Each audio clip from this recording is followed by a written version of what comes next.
Hello, I'm Kelly Weinersmith, and I'm going to be doing a multi-part lecture series on parasitology with an emphasis on parasites of fish. This lecture series was presented for high school students that are very advanced and are in a summer program doing research at the University of California, Santa Barbara.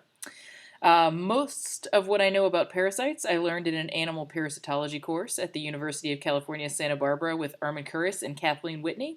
So whatever I get right about parasites, let's go ahead and attribute to them, and whatever I botch is my fault, and you should let me know in the comment section of my website.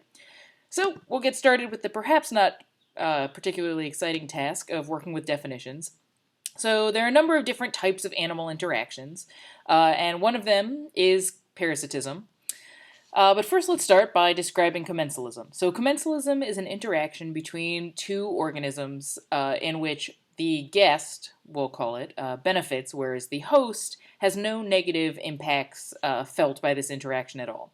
So, for example, cattle egret are known to follow around cattle and camels and horses to eat the insects that get kicked up by their hooves as they move around. And this doesn't hurt the camels or the horses or the cattle in any way, but it provides foods for the cattle egret. So it's good for the guest and doesn't hurt the host. There are types of commensalisms. So, for example, foracy is one type, and foracy is when one organism travels on the other. So, for example, in the center picture, there's a fly who's carrying around a pseudoscorpion. Presumably, the pseudoscorpion doesn't weigh very much, and so the fly is in no way harmed by carrying around its little passenger. Another kind of commensalism is inquilism, and that's when one organism lives on or in another. So, for example, birds that live in trees, as long as they're not putting a hole in the tree, would be a type of inquilism. And in the picture on the far right, we have a barnacle that's living on the shell of a mollusk of some sort. Another type of interaction is mutualism, and this is a case in which both the guest and the host benefit. So on the left, we have the classic mutualism example of clownfish living in a sea anemone. And the anemone benefits by having the clownfish because the clownfish chase away predators.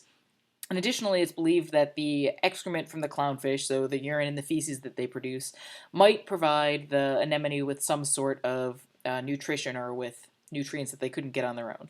And the anemone provides a place for them to live and also helps protect the clownfish.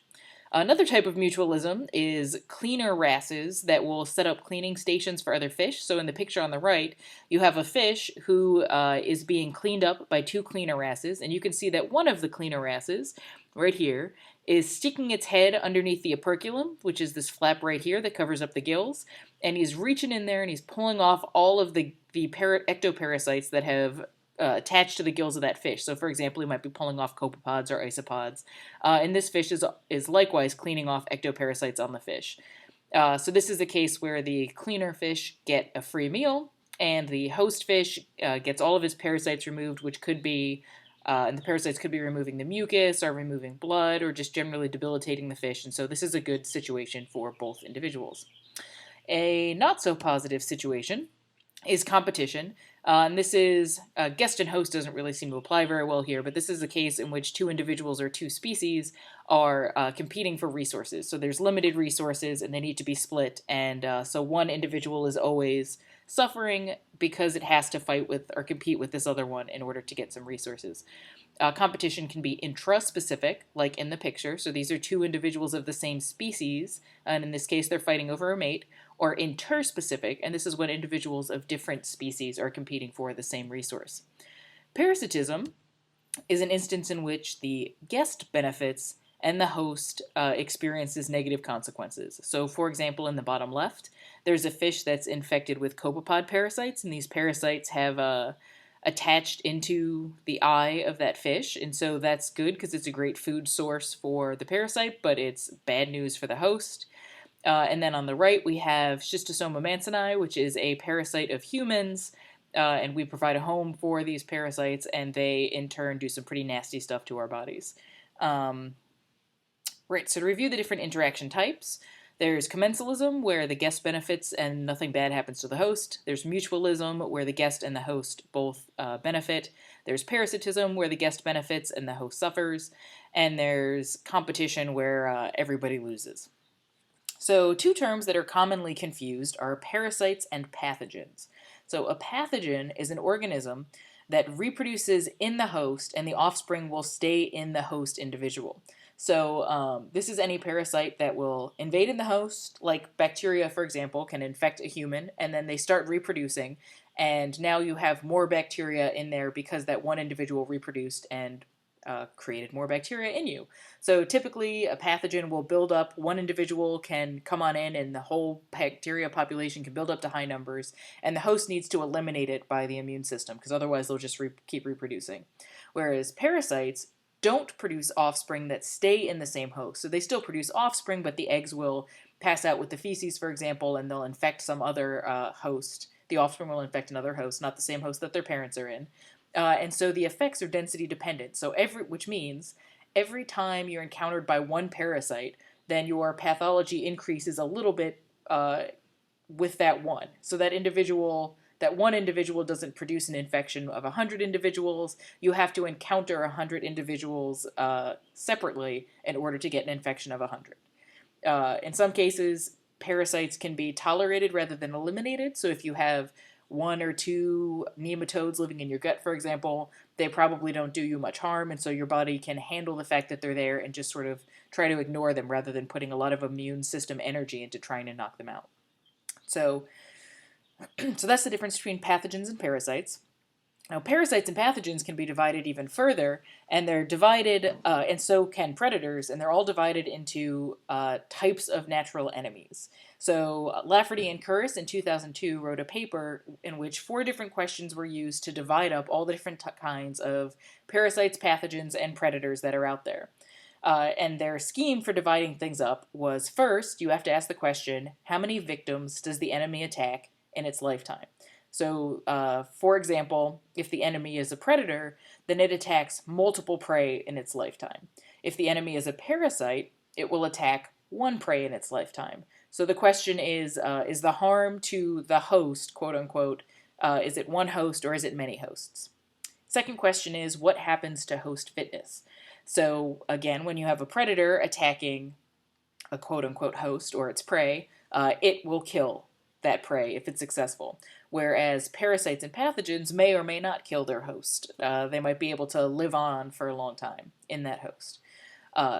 Third question, does the enemy require the death of its host? So, for example, there are parasitoids, which are essentially a type of parasite, maybe you could say. And these parasitoids are usually bugs that infect, for example, a caterpillar. And they will lay their eggs inside of this caterpillar, and in order for the offspring to leave the host, they have to kill it on their way out. So the parasites, or the parasitoid larva, will essentially eat the caterpillar from the inside and then burst out of it. So the host necessarily needs to die in order for the parasitoid to be doing what it needs to do. Whereas parasitic castrators are parasites that make it so that their host can no longer breed, but the host doesn't need to die. It just doesn't reproduce anymore. And then the fourth question is the pathology density dependent?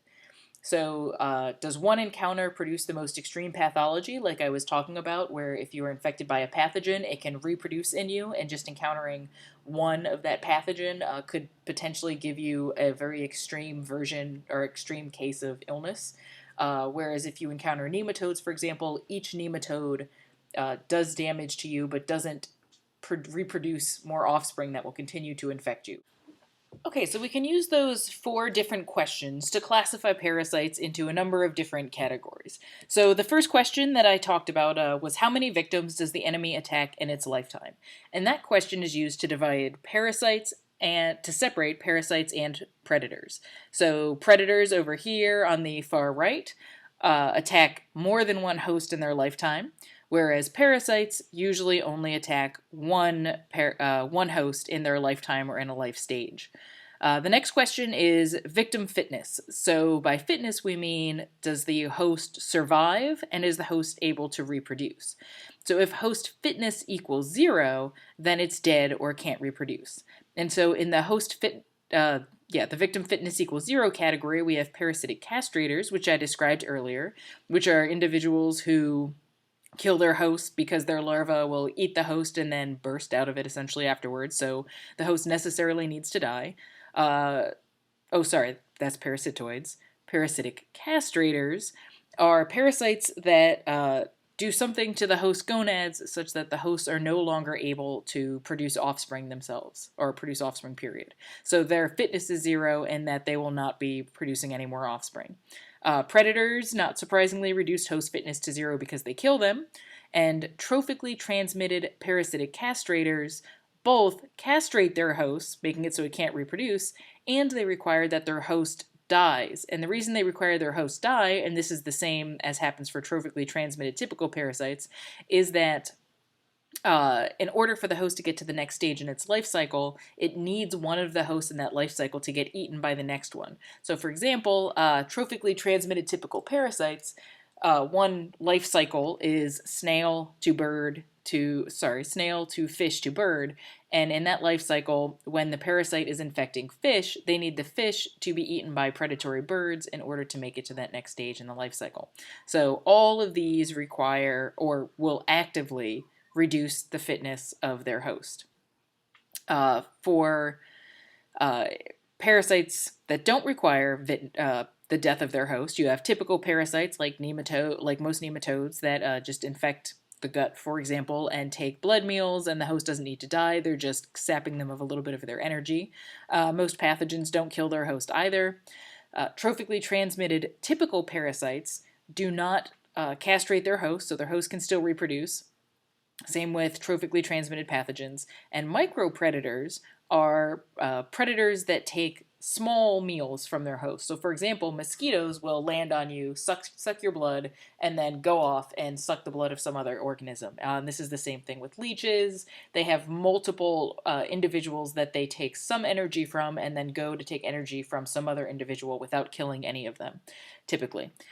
Then is the death of the host required for typical parasites, pathogens, and parasitic castrators? The answer is no. Even though the host isn't reproducing anymore, its survival is, we could maybe say, good in all of these cases because it allows these individuals to survive. But in some instances, the death of the host is required. So, for example, parasitoids require that their host die so that their larva can leave the host. Anything that's trophically transmitted needs its host to die at some point in order to get to the next stage in the life cycle. And just to be clear, trophic refers to the different feeding levels. So it basically refers to a feeding interaction. We'll talk more about this in later lectures. And finally, anything that is above this white line is intensity dependent.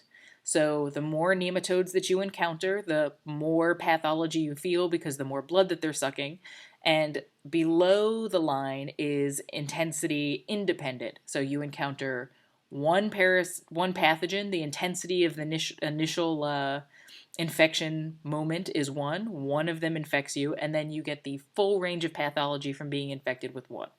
Whereas pathology increases linearly, for example, as the number of parasites increases. So intensity dependent, intensity independent. Okay, that's the scheme, and if you want to learn more about it, you should check out Lafferty and Curris 2002, and you can put a comment in on my website, and I can send that paper to you if you're interested.